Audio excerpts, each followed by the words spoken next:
با عرض سلام، خسته نباشید دوستان. امروز پسرم محمد بردم دکتر و گفت باید تقویت بشه دوستان. از اونجا زنگ زدم به آقای صادقی، گفتم غذا جواد آقا رو بگو برای من آماده کنه و آمدم. واقعا دیدم این جواد آقا سنگ تموم گذاشته با این برنجش. دمت گرم جواد میبندی با این برنجش. نگاه کن دوستان، نگاه کن پسرم چه قشنگ میخوره، چه قشنگ میخوره.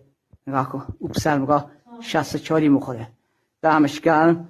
میدن دوستان این جواد میبندی و پسرش واقعا دارن وقت مگذارن به غذا، ارزش قایلم به کارشا. واقعا نگاه کنید دوستان، برنجو کوبیده رو جوجه رو دوستان نگاه کنید.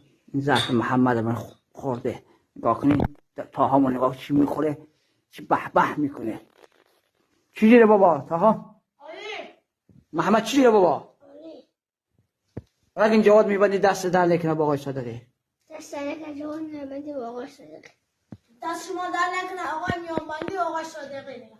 ممنون. واقعا دارن ارزش کارشو ارزش مگذارن، وقت مگذارن. وقت مگذاری ایجا قضای متبیره. جواد میبندی آقای صادقی، انشالله شب چله 10 پرس میام از جاتو میبرم.